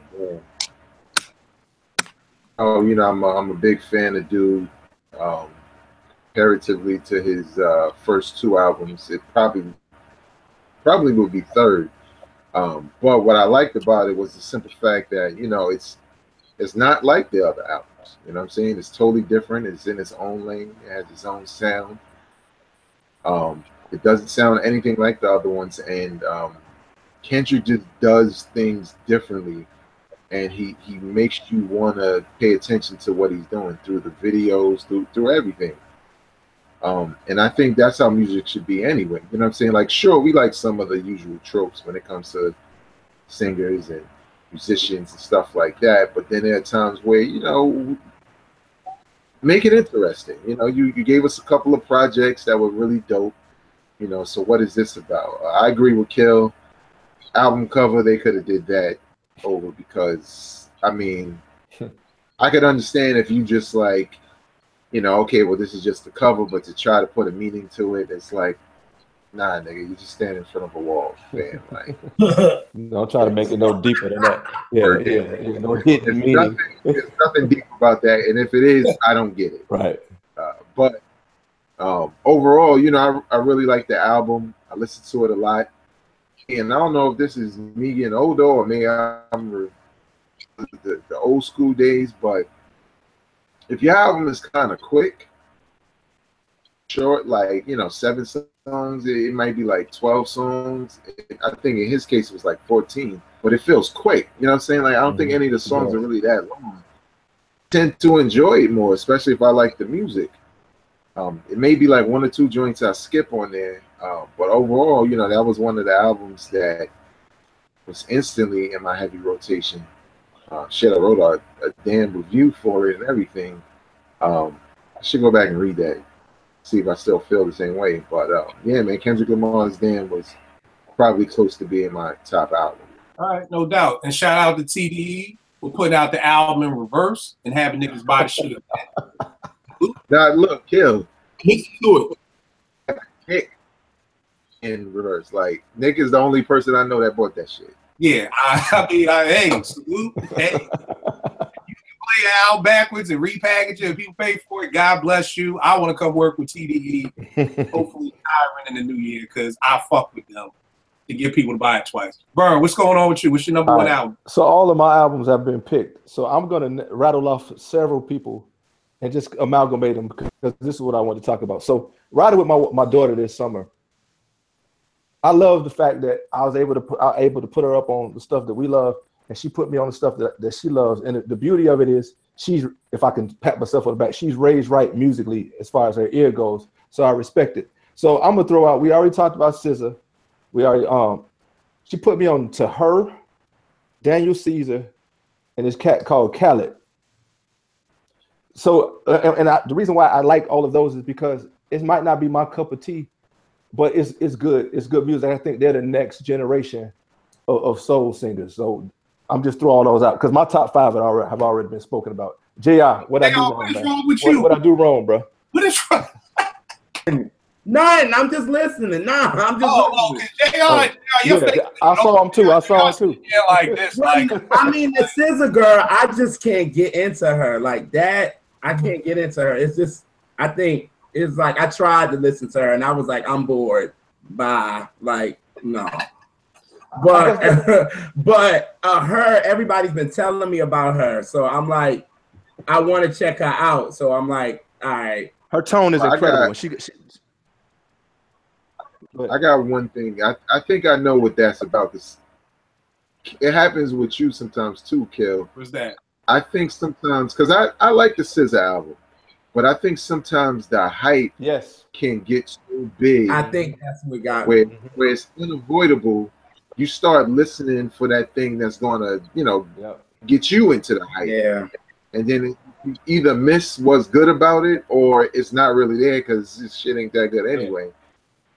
But that's what I found in a couple of cases, because like it happened with Jay-Z's 444, it happened with SZA, it happened with Kendrick album, where niggas were just coming back like, so what's supposed to happen now? I listened to the whole album, shit. Like what? You know what I'm saying? And I'm like, you ain't like it, but it's the, they would be like, yo, I hear all this hype, and I listen to it, and it's not connecting. Right. So it's probably one of them things you go back to when everybody's quiet and you just be like, all right, let me listen to it now, see what it sounds like. So. And I think the other thing too is Vern made a good point of opening up his ears to listen to, because to me, a lot of these new wave singers, they ain't singing. We grew up on singers, like Frank Ocean ain't no singer, like I don't. A lot of these artists are just like they just right here. You know what I mean? So and then you see them live and their voice be cracking and they not live performers. So I think Vern, you brought up a good point of just having to open up your ears to what your daughter's listening to, because he's new. And it's funny because I said something earlier about I did a little video this week about praying for your kids. You know, the importance, I believe, of praying for your kids. And that I know a lot of people, I grew up in the crack 80s, and a lot of my friends wouldn't be here, myself included, if we ain't have a praying grandmother or a praying mother for us. You know, I work with kids in the hood. These grandmothers 30 now. These grandmothers still in the clubs. Ain't nobody praying for these kids. You know? So, and then too, almost everybody who we love, if you listen to their story, they grew up in the church singing. Ain't nobody on church. So these kids, Khalid and SZA and all these people, they ain't growing up in the church. They growing up in the trap house singing. You know, so there's a part of soul that's missing, in my opinion, to a lot of this music. And I think that's why it's hard for me, at least, to connect with a lot of these younger singers, because that piece is just missing, you know. But I attribute that to when you watch these unsungs. It's like, I grew up in the church. I grew up in the church, singing on the choir. I was, you know, so you singing on the choir from you 6 to you 18, you've learned some things. You know what I mean? Because, you know, these singers nowadays, while people bagging up crack, somebody singing a song in the back, just like, hey, we need to put you in. You got these new singers growing up in the crack house learning how to sing. So it's just a disconnect for me. But so I think that's dope, like how Vern, you said, you're allowing your daughter to put you on to the newer generation. The way that she's allowed her ears to be open to be put on to what you've got. But I think that's like the missing piece for me. Like, even with the dude Khalid, like the Location joint, I heard that on some award show. I was like, yo, I like that. But then the rest of the album, I'm not feeling. You know, like, you know, so even though I didn't grow up in the church, I was always looking for a singer to take me to church. So if you're looking for these new school singers to take you to church, you always gonna be. Stop looking. Her has a great, beautiful tone. I love the tone of her voice. And so I'm looking for the nuances, because like you said, I mean, like, my daughter loves Daniel Caesar. He's cool. I love the duet he did with her. So I understand, like you said, that's their thing. So I don't want to kill it. Right. I want, you know, appreciate the merits of it, so that she'll listen to what I have to say, and we learn from each other. Right. Yeah. Because it's almost one of those things that it's like, and like I said, I'm okay with being an old man, get off my lawn. It's like, yo, I put Jasmine Sullivan up against any of them, like battle, like battle that shit right now. I mean, I'm a Layla head, so come on. So now I'm from that old. It's funny because my wife sings, and we'll be at a wedding, and this chick be singing. I'm like, yo, go be a battle, man. And see me laugh. I'm like, no, seriously, go grab the mic. And one day we was at a wedding, and the lady was like, anybody else want to sing? I was like, get up there and battle her. Like, I'm a battling, like, so. But yeah, my number one album, I'm gonna go with dude Sky High the Prince, No Dope on Sundays. I was blown away by this album. I didn't know. The funniest thing about this album is I didn't even realize this until last week. I didn't know what Sky High even looked like. Like, this took me back to the 80s, where I didn't even know what Rakim looked like. I just heard my melody, and I just heard this. Because it's funny, I tipped my sister, and I was like, yo, you need to listen to Sky High. And she looked him up right there. She was like, this nigga? And I'm like, what do he look like? You know, and she just was like, not like a rapper, you know. And then I looked him up, and I'm like, yeah, dude really don't look like, you know, what I was expecting dude to look like, you know, as this ill lyricist. But, yo, Sky High to me, there's no knock on this album. I play it every day. Love the fact that the production is incredible. And I don't think anybody of any, like, when I looked at Wikipedia, I didn't know any of these names. Like, you know, so I don't want to say they nobodies, but I just don't know. You know, it wasn't like, usually when I give an album 5 mics, there's some type of production behind it, like Alchemist, some name producer did something on it to help escalate it there. And I didn't have that with this Sky High. So that's my thing. My other little honorable mentions, LaToya Luckett's Back to Life album. I dug that. I know a lot of people didn't really rock with that. Sid's album Finn. I rock with that. Tory Wolf. Primo did her album Flow Riot. That was a dope album. And Talib Kweli's Radio Silence. Those are like my 4 honorable mention joints that I thought were real dope. Real quick, any best moments of 2017 music-wise? Tone, what do you got? Best moments. Wow, man. Oof. Come back to me on. Let me think on that one for a minute. No doubt. I think we're gonna be playing Ring Around the Rosie here. Jace, you got any dope moments for 2017 music-wise?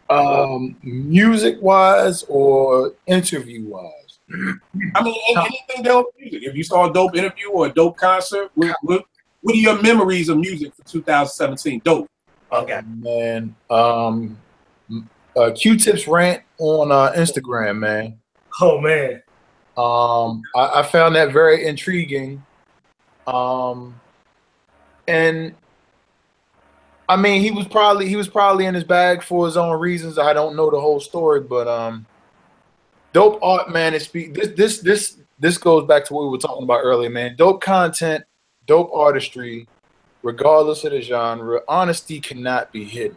Mm-hmm. If you speak in your truth, your content, I believe, rock, jazz, R&B. I don't listen to country, but even in that, there's a truth. If you're really speaking your truth in your element can change. You know, people grow in different ways, financially, spiritually. We all grow different ways, man. If you're speaking your truth, man, in your artistry to all artists out there, who is anybody to really judge, man? I mean, you know, we're critiquing, but you know, if you're speaking your truth, man, the truth will come out, and dope artistry always will find a way to come out.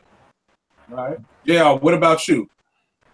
I like the Tribe Grammy performance. That was dope. That was a favorite of mine of the year. The New Edition movie, of course. Yeah, good one. Definitely the Bruno Mars concert that I went to. That was dope. I was happy that SWV finally got their respect, so I was happy about that. And of course, the Janet concert. That was my favorite of the 2017. Oh, yeah. Can I backtrack? I apologize. I'm so mad that I forgot, yo. You were hitting me on the messenger a while back on the slide, Kill. You had jokes, you and Rep. My man Black Thought tore the shit down. Okay. Yeah. I got it on here. And I want y'all to know, I've been telling dudes for years, not y'all, but I've been telling a lot of friends of mine, you know, Black Thought from back in the day. I'm like, yo, you put him always been dope. Body. He gonna tear him a new. Mm-hmm. Don't care who it is. If he don't tear him a new one, he gonna be standing tall. He'll go to the paint. You may try to knock him down, but he gonna be on the foul line on the and one. That to me is what it's all about. And I'm off my soapbox. Black Thought is in my top 5. Get off my lawn. I need dope content. How much more CB4 can we afford? It's like they weighed Sharia low on my Sharia more. My goodness, he killed that. I think the thing most impressive about that is this dude ain't even stutter. You know, he wasn't. Yep. I watched 100 freestyles. They be like, all right, started over like that. He was just in his bag. He did not miss a beat. Breath control. No. Yes, sir. Crazy. No spitting, controlling the saliva. I mean, if you said if an alien came into our world and said, "Hey, what is an MC?" Just put that on. But again, yo, I don't want to be on a soapbox. He's been doing this for years, yo. Oh, we know. Yeah, follow his catalog and his story. Yo. He's been doing this for years. And if you know the backstory on this man's lifestyle, for him to be the way he is, yo, you would have no idea what he's been through. Amen. So and I think Thought killed it. I think the biggest thing for Thought, and it's funny because me and Ed were talking about this, because I don't know if y'all saw this a minute ago. I forgot what it was on, but Jadakiss, somebody asked Jada, yo, who got the dopest rappers? Like, you've been all around the world, who got the dopest rappers? And he was like, Philly. It ain't even close. And the dude was like, more than New York? He was like, fuck it. Like, it ain't even close. Like, he was like, Philly just has spitters. And I think that's what Thought is just doing. And I think, too, Thought has always rhymed with a chip on his shoulder.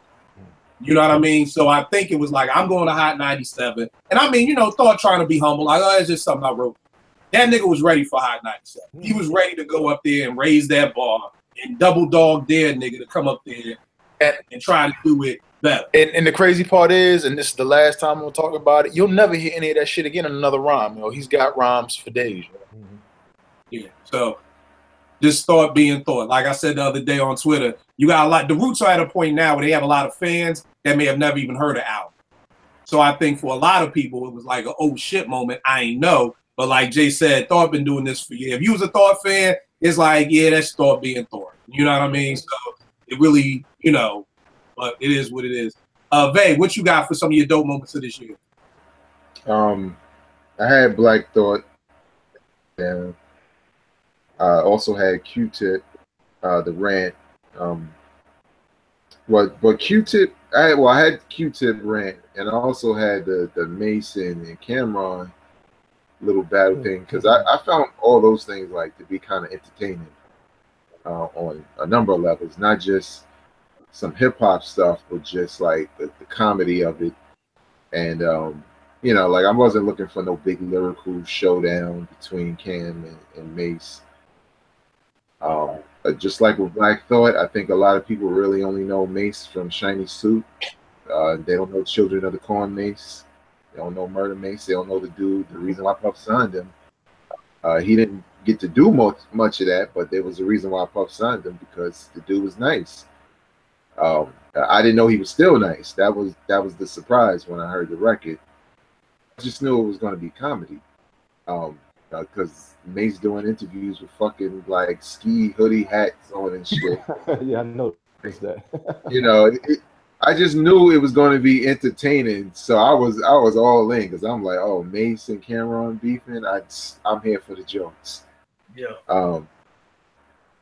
Another good thing to me, and I wrote an article on this, was just 2017 as a whole, because doing this podcast for however long I've been doing it now, I kind of like, when I do my top 5 of the year, I try to at least try to frame the year as far as the music and the type of music that was released. And what I realized, like going over all this music in hip hop mainly, going over all this hip hop for 2017, I'm like, yo, we got a larger crop and way better like real hip hop albums that dropped from under the underground mainstream. You know what I'm saying? Because like even with Jay-Z's album, it wasn't the greatest Jay, not even close. For him to, I've been waiting for him to take. And a lot of people, Kendrick's always going to be on his temporary on his conscious bag. But I think like there was just so many projects, from Scarface to Odyssey to Joey Badass to Rhapsody, just a ton, to Wu-Tang, like all these different albums and mixtapes and things that came out, and a lot of it wasn't just like, yo, let me do the trap music, let me get with these mumble rappers and try to get on. Dudes was just making music with lyrics. And I think 2017 we had a lot of that. We almost had too much, because when I look back and I'm trying to make a list, I'm like, I got like 20 something albums. I will never have that problem when it comes to a top 5, where it's like that, we even mentioned on here that was just as dope, like Rock's album, Sean Price's album, you know what I'm saying? Joints that dropped this year that was just as dope. Yeah. So it was a lot of music that came out this year, and I thought that was a good win for real hip hop, because it wasn't like a thing where all this good music came out, but it was on an underground level. A lot of the we got a lot of mainstream looks, you know what I'm saying, and even airplay, like Sean Price. Like when he first dropped, he had a lot of press that he never had when he would drop. You know what I'm saying? So I thought that was a good thing. Can we get to the bad? Because I got a couple of those. Yeah, we gonna get to the bad. Vern, what you got for your dope part of 2017? So definitely Black Thought's freestyle. Killer Mike and T.I. pushing the voters to get out in Atlanta, to get out and get to keep our run going of black mayors in Atlanta. They did the thing for that. I want to say peace to Reggie Osei and his family. That Mogul episode with Chris Lighty on his podcast, we talked about the life and death of Chris Lighty. Beautiful. So that was one of the highlights of this year for me as far as hip hop goes. All right, now for me, I ain't really got much. I got the soundtrack to Insecure. Like whoever's the musical director for that show, I love them. Every episode, I'm Shazamming, finding new music. So that's about it for me. I mean, of course, the thought, but that's all I had. Now, whack shit. Let's go backwards.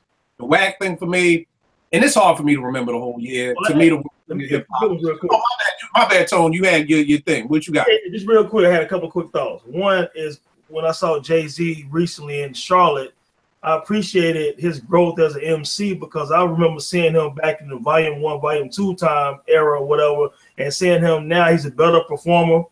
To show that how many hits he actually has over his career is absolutely amazing, man. So Jay-Z was a real big highlight this year, seeing him live in Charlotte again after all these years, man. I thought he was very dope. Seeing Mace again, I know Mace came up there to, I think in Philly, to the radio station. He spit again a few days ago, and Mace still raised the sharp, man. You know what I'm saying? So I was kind of surprised. I mean, I also thought he got camera nice a little bit. So that was a nice little reintroduction to Mace. A lot of people who thought he really couldn't rap, dude can rap. What else I got, man? I kind of like what Nori and them trying to do with the Drink Champs. You know, I don't like every episode, but I do like the Drink Champs because I feel it when they say a lot of times, man, we don't appreciate our older artists. Same way white people enjoy the Rolling Stones. They 70 years old, they still get a lot of props, get a lot of love from their fans. We kind of look at, Rakim old, man, Carol West old. No, we need to, give these guys their flowers, man. So I appreciate what Nori is trying to do with the Drink Champs, and I really enjoyed the EPMD episode too, man. So yeah, that's pretty much it for me right now. Pretty good hip hop, man. What you got for your worst stuff, Tom? The worst for me, man, real talk, man, was when Prodigy passed away. Because the same way people look at Big and Pac is the way I look at P. Like Prodigy, one of my favorite MCs, man. I probably know all his lines, man. He one of the dopest. He one of the dopest MCs starting a song off, starting a verse off of me. I'm a real big Mobb Deep fan, man. And when P passed away, I wrote that article on him on my website, man. But that was a big hit for me, the same way Cass felt when Big and Pac died, man. That was crucial for me, man. So that was probably the worst part of the year for me as far as music, man, when Prodigy passed away. All right, no doubt. What about you, Jace? Your worst? Two things, man. And this is a double-edged sword, man. The Cam Mace beef. If you over 40 years old, you should not be battling, It's like, you're not gonna find too many NBA ball players 40 years old that are starting in the fucking starting five. They're coming off the bench if they're still in the league. You're probably getting the minimum basic salary at 40 fucking years old. Grown men be grown men, Yeah, it's a young man sport and you gotta put people in their place, but at some point in life, grow the fuck up, Grow up, I'm tired of it, I'm on my soapbox right now because, at 40 years old, 40 plus years old, you should be in a different space, You should be able to talk offline, handle your differences, unless it's for whatever reason, If you need spotlight, there's another way. They have reality sitcom shows for that now, They have reality TV for that. You a pastor, you back with Dipset, grown men, be men. I'm tired of this divide and conquer, I'm tired of it, I'm tired of it. You got kids that are watching this that don't know nothing about you. And this is what they see at this point. Yeah, they'll go back and find and discover your history, true, because you're now relevant. You in the hot zone for a minute. But come on, man. You're 40 plus years old, it's not cool. It's not cool, man. It's time for us to grow up, man. We got kids, grandkids.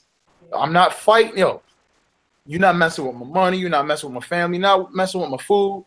I ain't putting my hands on you. I'm moving on, Yep. It's time to grow up, man. It's time to grow up. Here's the thing, good brother. Reality TV is the only way you get on now. So guess what? I just seen a new Dipset reunion video today. We talking about Cam again. Cam and Mace went out up to Jimbo's where I eat on 118, and it had a burger after on that whole Hot 97. I don't believe nothing no more. You know what I'm saying? Yeah. I don't believe anything. Everything is a publicity stunt. To get what we start off with, the Magic guys say you got to get the publicity. You got to get them. You got to get them back in. So do I think it's a coincidence that a new Dipset song just dropped after this whole little Cam? No. I think that's a coincidence. Nah. When Mace popped up the album in 2 weeks, is that gonna be a coincidence? Nah. They had to pull us back in. They had to make their thing relevant again.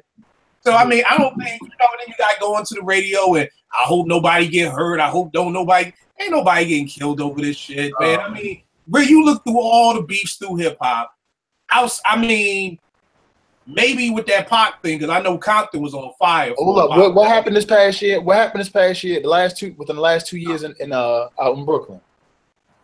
What, Troy Ave getting shot up? Yeah, who in jail right now? My man, I forgot his name. The podcast dude. Yeah. Oh yeah, Texas in jail. Yeah.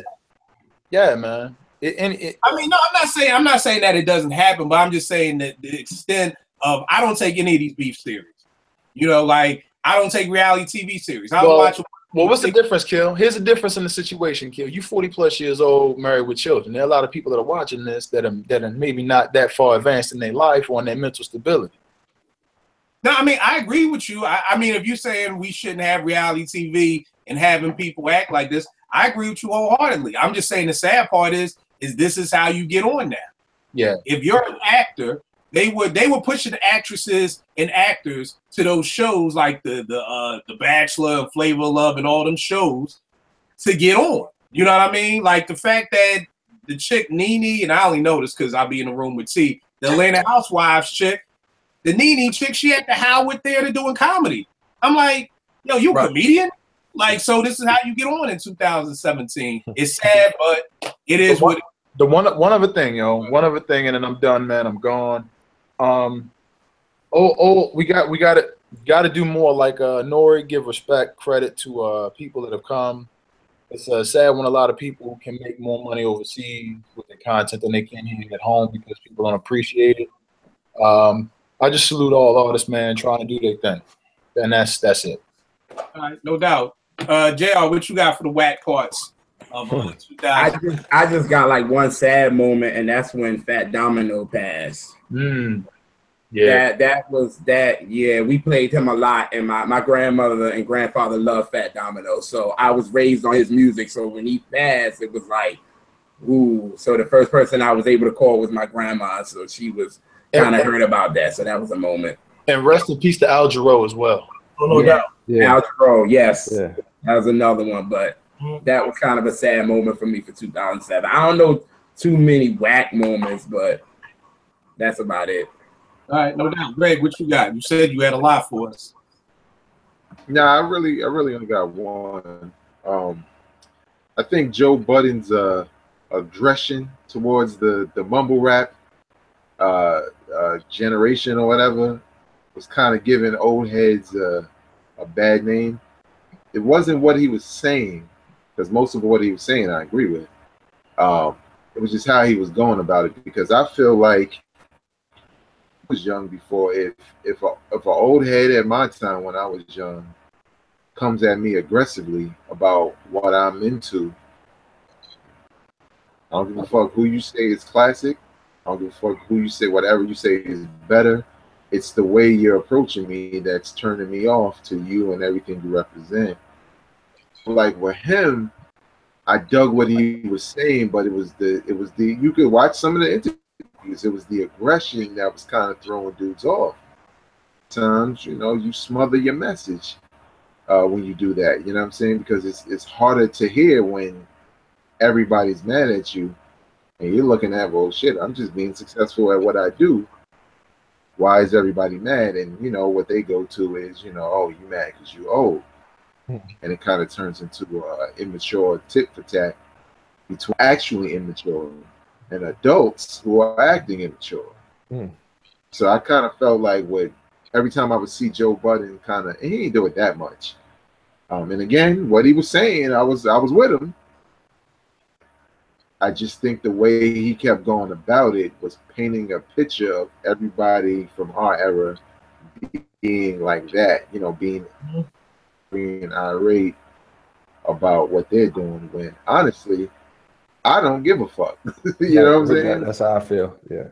I come from that era. My thing is, that's what they into. That's what they into. You know what I'm saying? But if I have something to offer I'm like, yo, you should listen to this, or this came from here, or this dude. There's a way you approach young people when you want them to understand where you're coming from. And I think only in regards to hip hop, kind of making people like Waka Flocka come at P Rock like that, because now it look like anytime somebody had an opinion about them, they would get you know, emotional because they used to being yelled at and shit. So I thought it was kind of whack because it was kind of fanning the flames of the different generations. But again, you know, at the end of the day, he doesn't speak for everybody.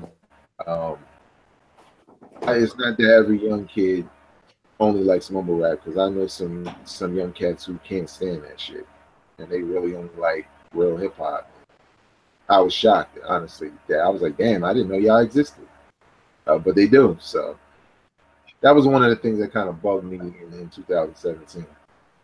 All right, no doubt. Vern, what you got for yours, bro? Not a whole lot, but I'm gonna jump on what Vague just finished up with. From this perspective, I've learned over the years that no matter how young somebody is, you still have to respect them. I realized I have to respect my kids or my grandson. I'm gonna correct them, but if you strip away their personhood, they ain't hearing nothing you saying, and that's to your point, Vague.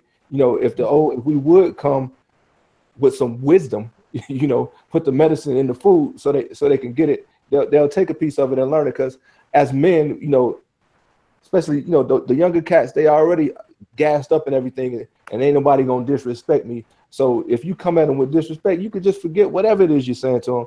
Now, conversely, I don't like. I heard Jeezy say, well, you know, we can't really check these young boys because of blah blah blah blah. If they weren't rapping, then they'd be out killing and murder. No, man, there still should be some accountability too. So you can't go all the way to that other end of the spectrum and just say let them do whatever they want to do. No, man, there needs to be some checks and balances. That's one. Don't know a whole heck of a lot about him, but to me, he's a clown. This DJ Academics guy.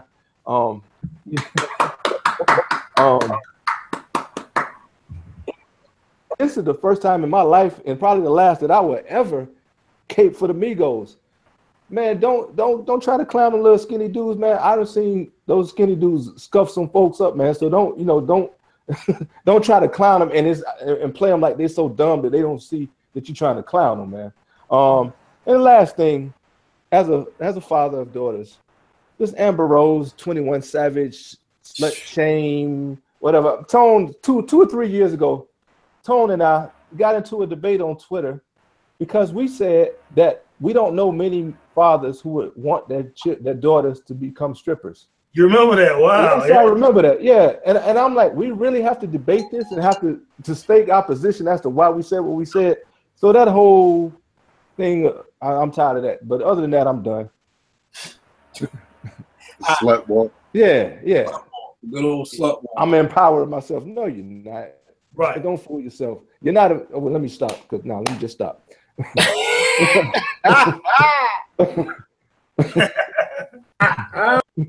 that's coming at me and Vern Head though for that. Man, yeah. y'all not feminists. Y'all don't even know what it is. So just stop it. Just be quiet. Stop. I'm with Vern and Vague on the old school versus new school thing. I think my beef with Joe is like you said, Vegas. I think it was Lil Uzi Vert or one of them little.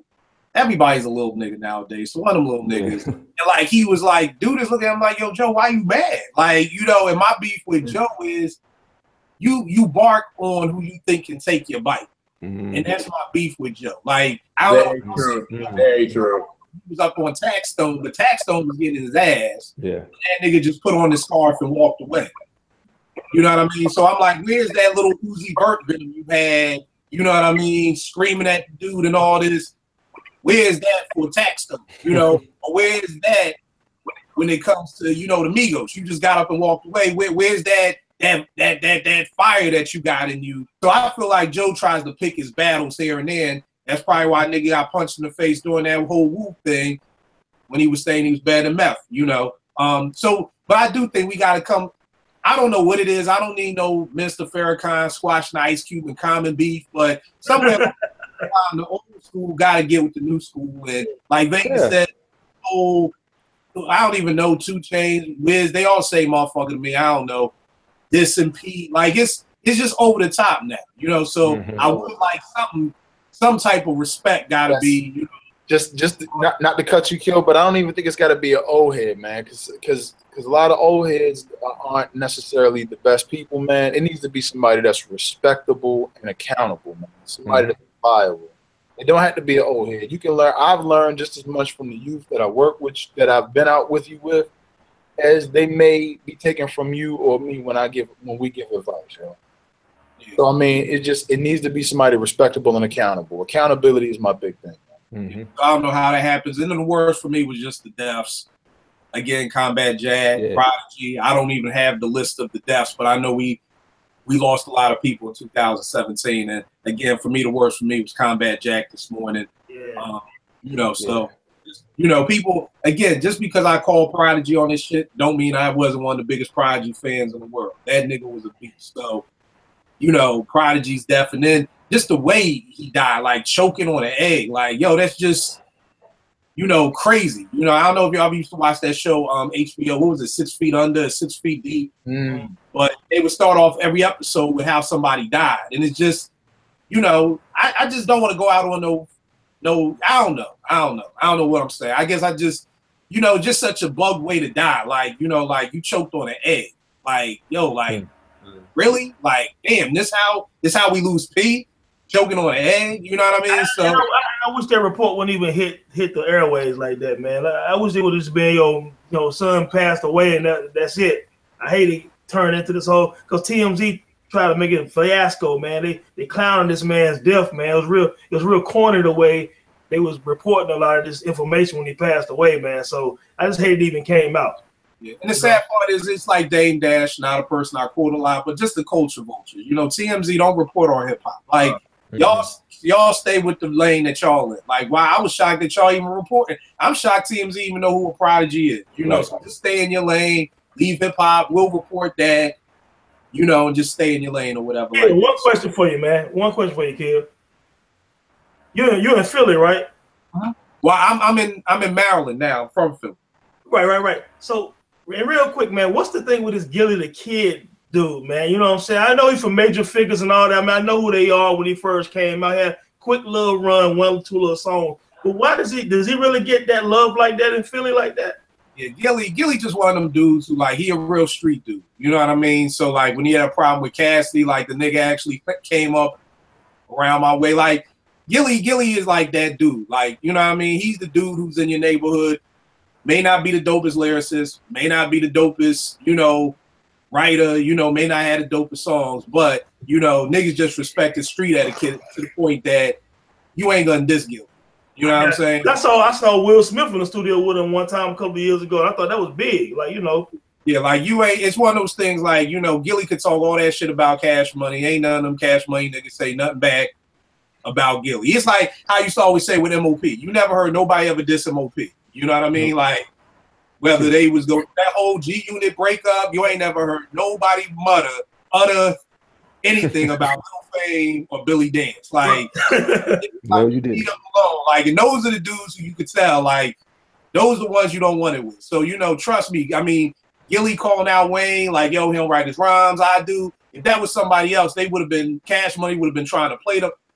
Like, yeah, so Gillie's just that dude. And he's hilarious, man. Follow him on IG, man. He got a funny story for you every day. He is hilarious. He's a funny dude. He's a funny dude. But yeah, Gillie's just that dude in Philly who, he the king of Philly. Whatever you say, Gillie. You the king, my nigga. Yes, you are. Like, I was just curious because I know you're from around the way, man. So I was just curious.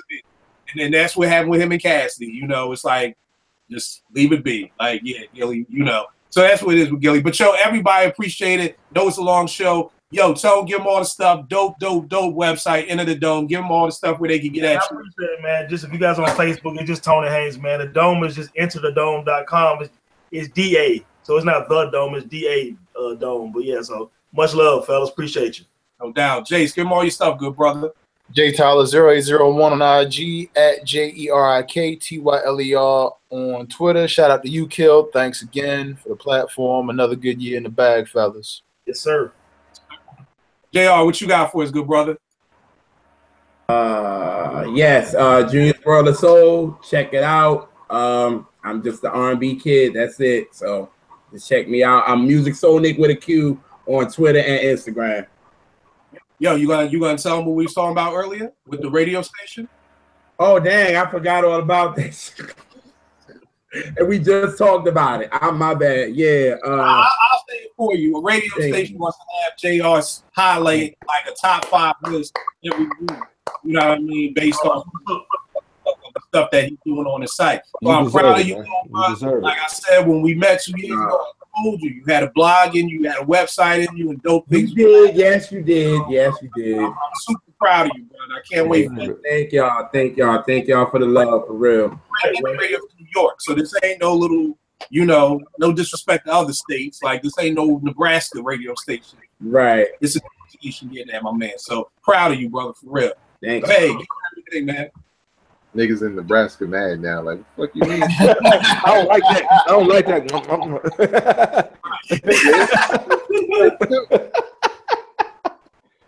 Yeah, you can follow me.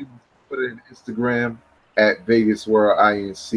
You can check out my podcast, Hip Hop Now Podcast, available on iTunes and Google Play and everything else.